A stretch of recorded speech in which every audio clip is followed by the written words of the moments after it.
It's March 12, 2020. A 63-year-old black woman named Rose Wakefield pulls into a gas station in Beaverton, Oregon, just trying to fill up her tank before heading home. She's lived through decades of progress in civil rights, raised her family in Portland, and witnessed America elect its first black president. Surely she thinks the days of overt racial discrimination at public businesses are behind us. But as she sits in her car, watching the attendants serve customer after customer, all of whom arrived after her, a chilling realization sets in. This isn't an oversight. This isn't poor customer service.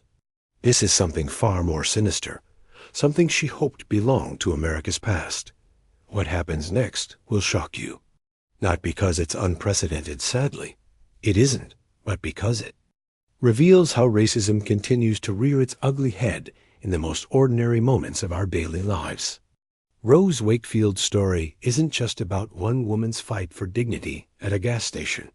It's about the courage to stand up when others would rather stay silent, the strength to seek justice when institutions fail us, and the power of holding people accountable for their actions. This is a story that will make you question everything you thought you know about progress in America. It's a story about resilience in the face of hatred, about justice delayed but not denied, and about why we must never stop fighting for equality. Most importantly, it's a story that proves that even in our darkest moments, hope can prevail, and sometimes justice comes with $1 million message that echoes far beyond one person's experience. Rose Wakefield never expected to become a symbol of resistance when she woke up that morning. But by the end of that day, her life would be forever changed, and her fight for dignity would inspire countless others facing similar battles against prejudice and discrimination. Rose Wakefield's story begins not in 2020, but decades earlier in the streets of Northeast Portland, Oregon. Born in 1957, she grew up during one of America's most turbulent periods for civil rights. While the rest of the nation was grappling with segregation and the fight for equality, Portland presented its own unique challenges for black families. In the 1970s, when Rose was a teenager, she experienced firsthand the sting of institutionalized racism. As part of Portland's desegregation efforts, she was bused from her predominantly black neighborhood to Jackson High School near Southwest Barber. The bus rides were long, the transitions difficult, and the message clear. Black children had to leave their communities to receive what was considered a proper education. But Rose wasn't just another statistic in Portland's complex racial history. She was part of a generation of black Oregonians who had to navigate a state with a deeply troubling past. Oregon was founded as a whites-only territory, and its constitution originally banned black people from living there. The black community that Rose grew up in was small but resilient, forged by families who had migrated from the South during World War II to work in the shipyards, only to face discrimination in employment, housing, and daily life. Northeast Portland in the 1960s and 70s was a tight-knit community where black families looked out for one another.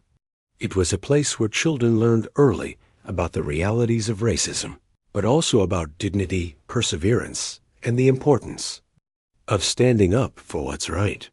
Rose absorbed these lessons, watching her parents and neighbors navigate a world that often seemed designed to exclude them. The gas station, a seemingly mundane place where Americans stopped to fuel up and grab snacks, has a particular significance in the history of American racism. During the Jim Crow era, black travelers couldn't count on being served at gas stations, restaurants, or hotels. The famous Green Book was created specifically to help black families find safe places to stop during their travels. Because being denied service wasn't just inconvenient, it could be dangerous or even deadly. Stories from that era still haunt the collective memory of black America. Francine Anderson, now 65, still remembers being 5 years old when her father's car ran out of gas near a white-only truck stop in Virginia. The attendant used racial slurs and refused to serve them, leaving a family stranded on a dark road. As Anderson recalls, it wasn't illegal for him to deny us gas. That was the law of the land at the time. The fear was real. Speaking up could mean violence or death. Even after the Civil Rights Act of 1964 officially prohibited discrimination in public accommodations, the informal barriers remained. Stories persisted of black customers being ignored, overcharged, or treated with suspicion at gas stations across America. For many black Americans, especially those old enough to remember segregation, every interaction at a gas station carried the weight of history. By 2020, Rose Wakefield had lived through the civil rights movement, the election of the first black president, and countless promises that America was moving toward post-racial society. She had raised her family, built her life, and contributed to her community. At 63, she had every reason to believe that the overt, in-your-face racism of previous generations was largely behind us. Oregon itself had made strides in addressing its racist past. The state had elected black officials, implemented diversity programs, and publicly acknowledged its history of exclusion. Portland, in particular, had developed a reputation as a progressive city that embraced multiculturalism and social justice. The state had even created bias response toolkits and anti-discrimination programs to address incidents of racism when they did occur. But progress is often uneven, and the reality of everyday life for black Americans, even in supposedly progressive places, can tell a different story. While laws may have changed and social attitudes may have evolved, individual prejudices and unconscious biases still lurk beneath the surface of American society. Sometimes they emerge in corporate boardrooms or policy decisions. Other times, they surface in the most ordinary places: a workplace, a store, or a gas station on a quiet Thursday afternoon. This was the context in which Rose Wakefield found herself on March 12, 2020, a black woman with decades of life experience, living in a state and city that prided themselves on progress, simply trying to buy gas at a station where she should have expected nothing more complicated than routine customer service. March 12, 2020, started as an ordinary day for Rose Wakefield. The 63-year-old Portland resident was running errands, living her life, when she pulled into the Jackson's Food Store gas station in the Tanasburn area of Beaverton, Oregon. It was a full-service station, one of the few remaining in Oregon where attendants pumped gas for customers. All she needed was a simple fill-up, nothing more complicated than millions of Americans do every day without a second thought. But what should have been a routine stop would become a defining moment, not just for Rose, but for the broader conversation about racism in America. As Rose sat in her car waiting for service, she watched as the attendant, later identified as Nigel Powers, moved from car to car, filling tanks and collecting payments. She waited patiently, assuming she'd be helped in due course. But something was wrong. Cars that arrived after her were being served first. Customers who pulled up later were getting their gas and driving away while Rose remained parked. Her tank still emptied. At first, she might have thought it was an oversight. Maybe the attendant hadn't noticed her. Maybe he was working his way around the station in a particular pattern. But as minutes ticked by and more customers came and went, a more troubling reality began to emerge. This wasn't random. This wasn't an accident. This was deliberate. The surveillance cameras at the station captured everything. They showed Rose Wakefield sitting patiently in her car as Nigel Powers consistently ignored her, serving customer after customer who had arrived after her. The footage would later become crucial evidence in her legal case, providing an objective record of what happened. Rose tried to get Powers' attention. She made eye contact, gestured, did everything a customer normally does to signal that she needed service. But Powers continued to ignore her, his actions becoming more obviously intentional with each passing minute. The humiliation was mounting, but Rose wasn't ready to give up. She had every right to be served, and she wasn't going to be driven away without explanation. Finally, Rose decided to take matters into her own hands. She got out of her car and walked into the convenience store attached to the gas station. Her heart was pounding, but her resolve was firm. She approached the counter and politely asked for assistance, explaining that she had been waiting outside for service, but had been repeatedly passed over. The employee inside the store, a different person from the attendant outside, seemed surprised and concerned by her complaint. Without hesitation, this employee followed Rose back outside to help resolve the situation. Here was someone doing what should have happened from the beginning, providing basic customer service without regard to the color of her skin dot. As the helpful employee began to pump Rose's gas, she felt a mixture of relief and vindication. Finally, she was being treated like any other customer. The ordeal was almost over, and she could drive away with her dignity intact. But Nigel Powers wasn't finished with his display of hatred.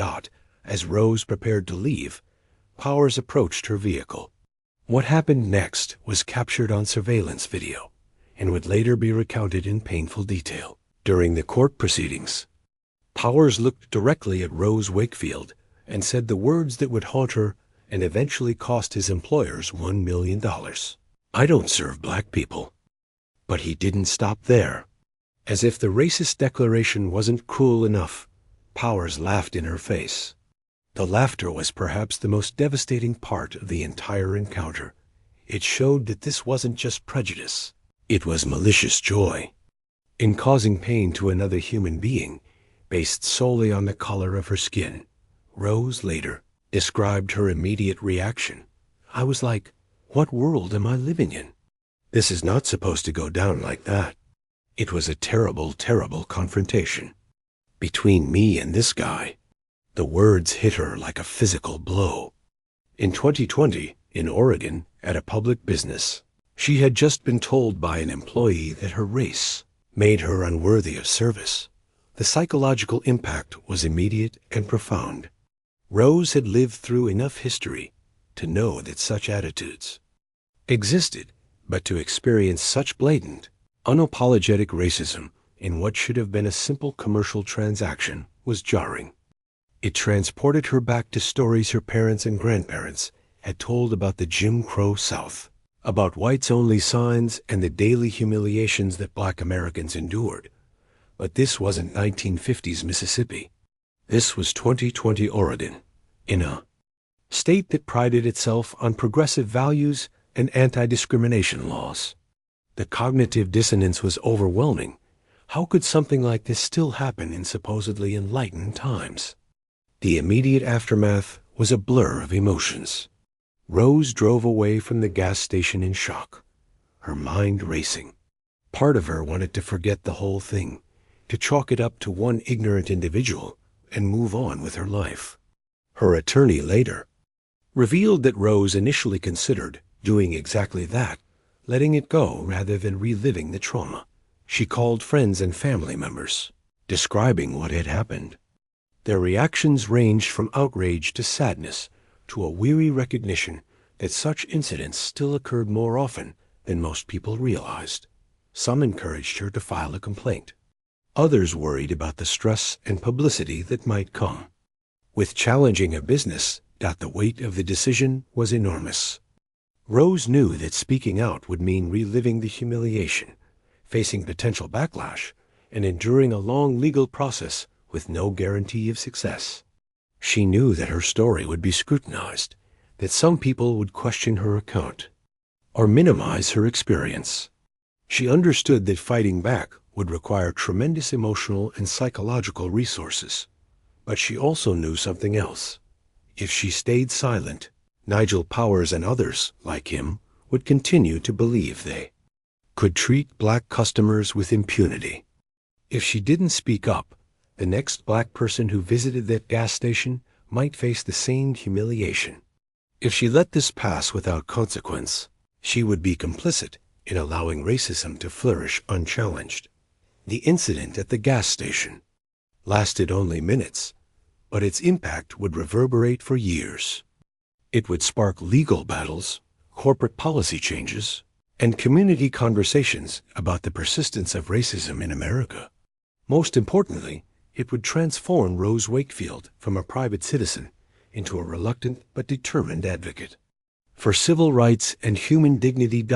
As she drove home that evening, Rose didn't yet know that her experience would eventually result in $1 million jury verdict or that her case would make national headlines. All she knew was that something terrible had happened to her, and she had a choice to make: stay silent or fight back. The days following the incident were among the most difficult in Rose Wakefield's life. The shock of being told, "I don't serve." Black people in 2020 America was slowly giving way to a complex mix of emotions: anger, hurt, disbelief, and a growing determination to ensure that what happened to her wouldn't happen to others. Rose's first instinct, like many people who experience discrimination, was to try to resolve the matter quietly and directly.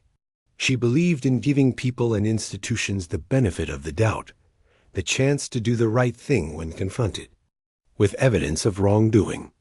Surely, she thought, once the management at Jackson's food stores learned what their employee had done, they would take swift action to make things right. So Rose decided to file a complaint through proper channels. In the week following the incident, she made not one but 2 attempts to reach managers at the gas station. She wanted to speak with someone in authority to explain what had happened and to ensure that Nigel Powers would face appropriate consequences for his actions. But what happened next was almost as shocking as the original incident itself. Rose's complaints were largely dismissed, minimized, or ignored entirely. The managers she spoke with seemed more interested in protecting the company than in addressing a serious case of racial discrimination. One of her phone calls wasn't even properly recorded in the company's complaint system. When she left a message for the regional manager, that message was mysteriously erased. The message was clear: Jackson's Food Stores was more interested in burying the incident than investigating it. This institutional response, or lack thereof, would later become a crucial part of Rose's legal case. It demonstrated that the discrimination she faced wasn't just the action of one rogue employee, but part of a systemic failure to take racism seriously. Rose's attorney, Gregory Kafoury, would later argue that the company's complaint system was not designed to find the truth, but a system designed to control information and to minimize a complaint as serious as this one. The company tried to reduce the incident to a simple service dispute, claiming that Rose wasn't served in the order in which she arrived, a characterization that completely ignored the explicit racial nature of Powers' comments. This institutional gaslighting added a new layer of trauma to Rose's experience. Not only had she been subjected to overt racism, but now the company was essentially telling her that what she experienced didn't matter, that her account wasn't credible, and that no meaningful action would be taken. For many people, this would have been the end of the story. The psychological toll of fighting institutional indifference can be overwhelming, especially when combined with the original trauma of discrimination. Many victims of racism choose not to pursue legal action because the system seems stacked against them, because the process is emotionally draining, and because the outcomes are uncertain. But Rose Wakefield was not willing to let this injustice stand unchallenged. Her upbringing in Northeast Portland, her experiences with the civil rights era, and her understanding of how progress happens had taught her that change requires people willing to stand up and fight, even when the odds seemed long. Rose made the difficult decision to contact Gregory Kafoury and Jason Kafoury at the Portland law firm Kafoury and McDougall. The Kafourys were well known in Oregon legal circles for taking on challenging civil rights cases and fighting for victims of discrimination. But even with experienced attorneys on her side, Rose knew that the road ahead would be difficult. Filing a discrimination lawsuit is never easy. It requires reliving traumatic experiences repeatedly, facing cross-examination from opposing attorneys, and enduring public scrutiny.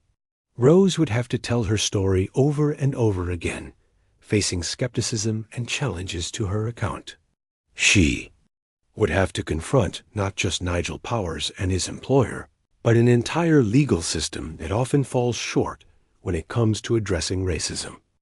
The legal process moved slowly, as such cases typically do. Depositions were taken, evidence was gathered, and legal arguments were prepared. Throughout it all, Rose had to maintain her emotional equilibrium while dealing with the stress of litigation and the ongoing impact of the discrimination she had experienced. Meanwhile, Nigel Powers continued working at the gas station for a full month after the incident before being fired, and even then, his termination was officially for talking on his cell phone during work hours rather than for racial discrimination. The company's reluctance to acknowledge the real reason for his dismissal was yet another sign that they weren't taking the discrimination seriously. The community response to Rose's case was mixed, reflecting the complex state of race relations in Oregon and across America. Some people rallied to support her, recognizing the importance of holding businesses accountable for discrimination. Others questioned whether the incident was really as serious as she claimed, or suggested that she was overreacting to what they saw as the actions of one misguided individual. This response highlighted one of the most challenging aspects of fighting racism in the modern era, the tendency of many people to minimize or dismiss experiences of discrimination, especially when they don't involve physical violence or overtly racist symbols. The subtle forms of racism that persist in contemporary America are often harder to prove and easier for others to rationalize. But Rose persisted, drawing strength from her family, her community, and her conviction that justice needed to be served. She understood that her case was about more than just one bad experience at a gas station.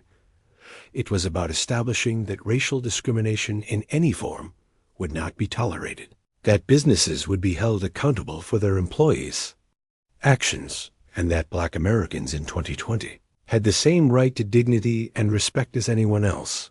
The legal battle would stretch on for nearly 3 years, testing Rose's resolve and resilience at every turn. But she remained committed to seeing it through, knowing that her fight was part of a larger struggle for equality and justice that had been going on for generations. After nearly 3 years of legal proceedings, depositions, and emotional turmoil, Rose Wakefield's case finally reached the courthouse in Multnomah County, Oregon. What had begun as a simple attempt to buy gas had evolved into a federal civil rights case that would test whether American institutions were truly committed to protecting citizens from racial discrimination. The trial began in January 2023, and from the outset, it was clear that this would be more than just a legal proceeding. It would be an examination of how racism operates in modern America and whether victims of discrimination can truly expect justice from the courts. Rose's legal team, led by Gregory and Jason Kafuri, had spent months preparing their case. They had the surveillance video that clearly showed Nigel Powers ignoring Rose while serving other customers who arrived after her. They had witnessed testimony about what happened inside and outside the gas station. Most damning of all, they had Powers' own admission that he told Rose, "I don't serve black people," and then laughed in her face. But the defense attorneys for PacWest Energy and Jackson's Food Stores had a different strategy. They attempted to minimize the incident, arguing that it was merely a service dispute rather than racial discrimination. They suggested that Rose hadn't been served in the proper order, and that Powers' comments were taken out of context or misunderstood. This defense strategy revealed something crucial about how institutional racism operates in the 21st century.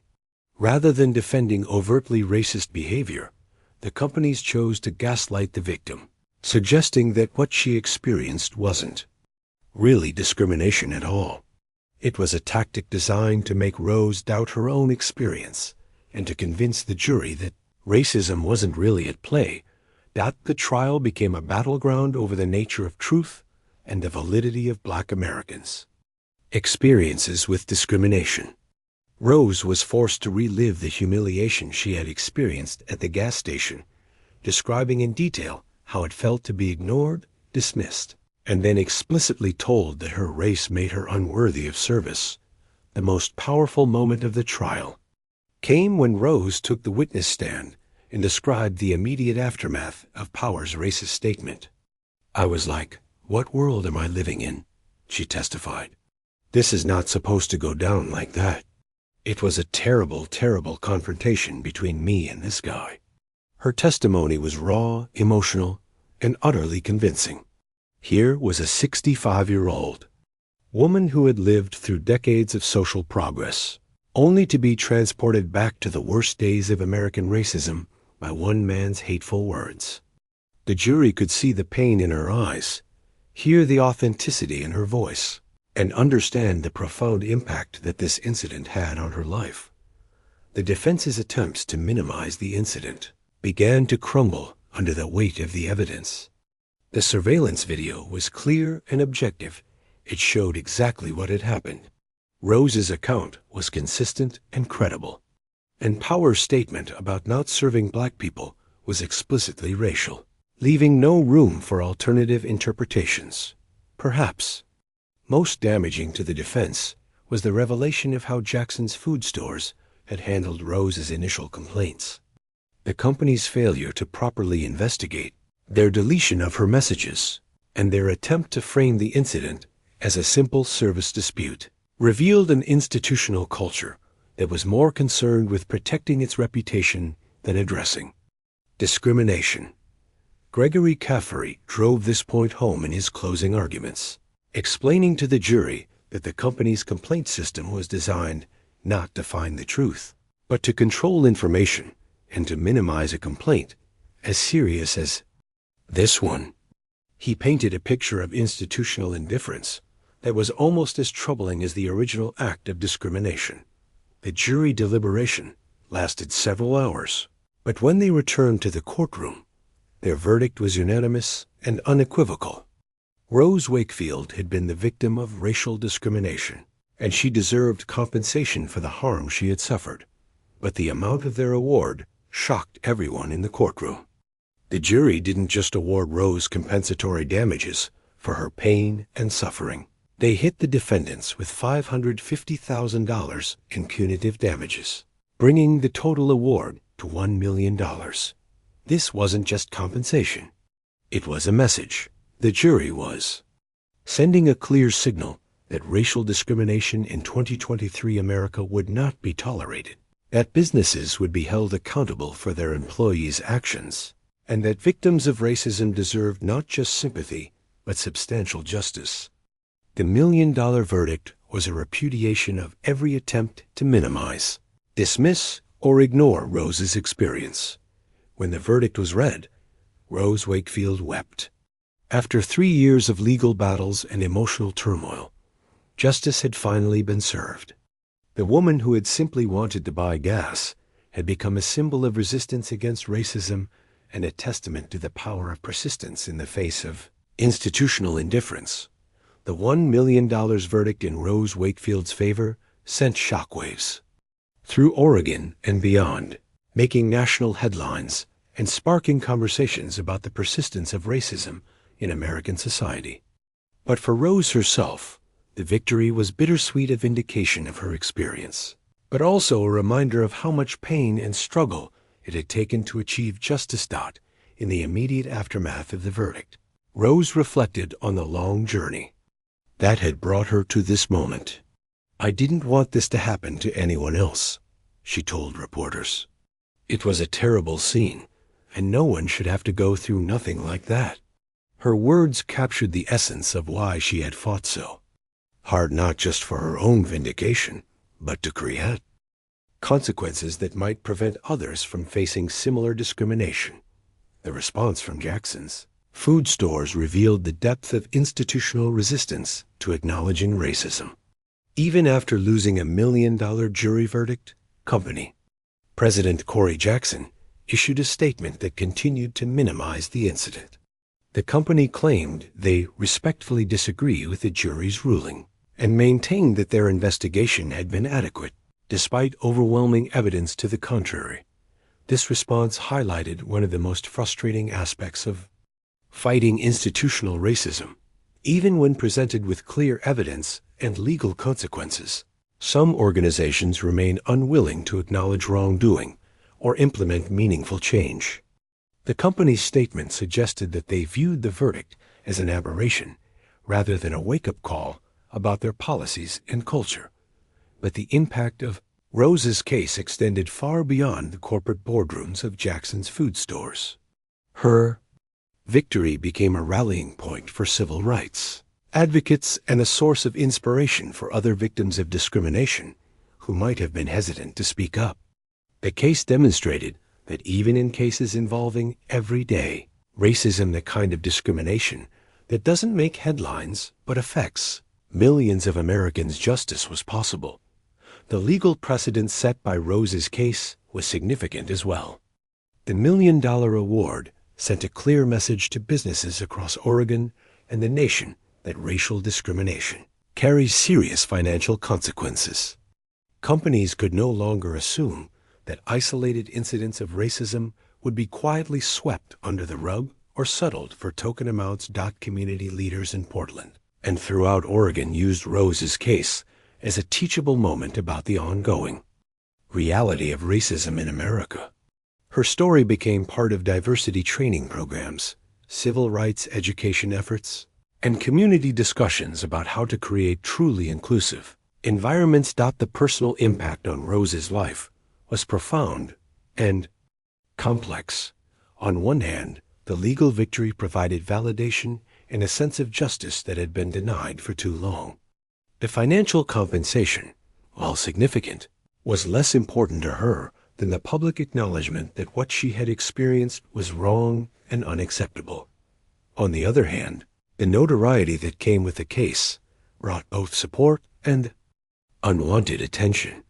Rose found herself reluctantly thrust into the role of a civil rights symbol, a position she had never sought but embraced with grace and dignity.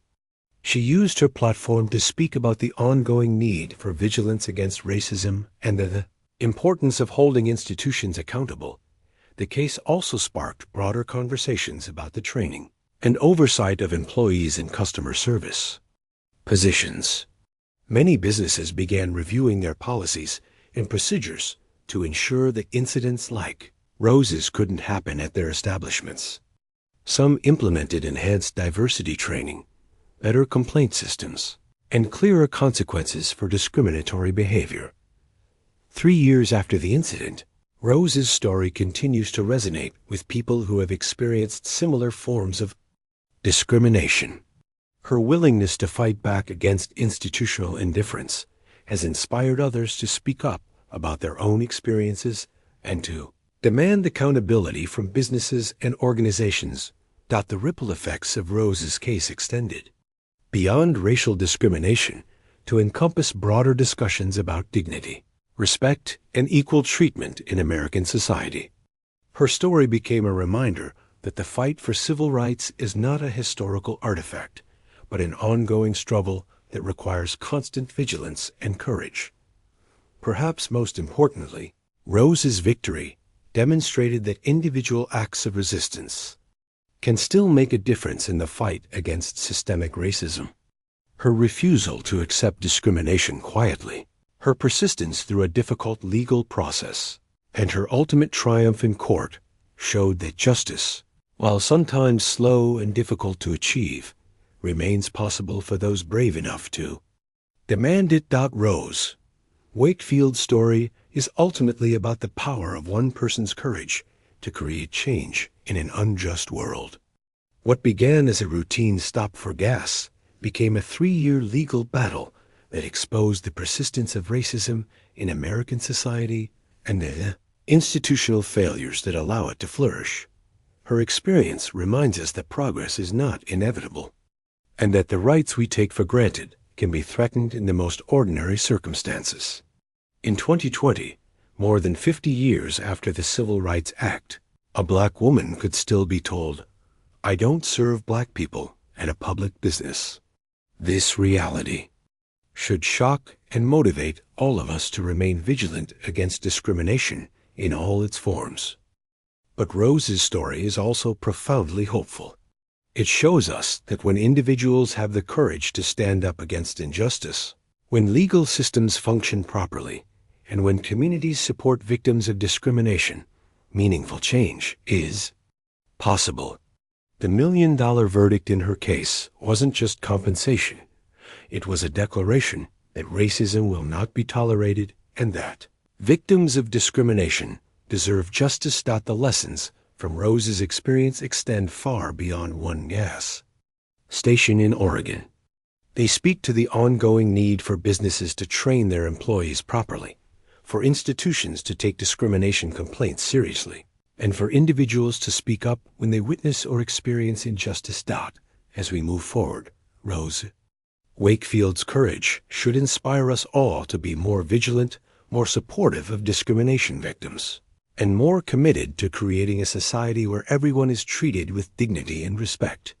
Her story proves that change is possible, but only when we're willing to fight for it. The next time you witness discrimination or experience it yourself, remember Rose Wakefield. Remember that your voice matters, that justice is possible, and that sometimes the most powerful response to hatred is simply refusing to accept it quietly.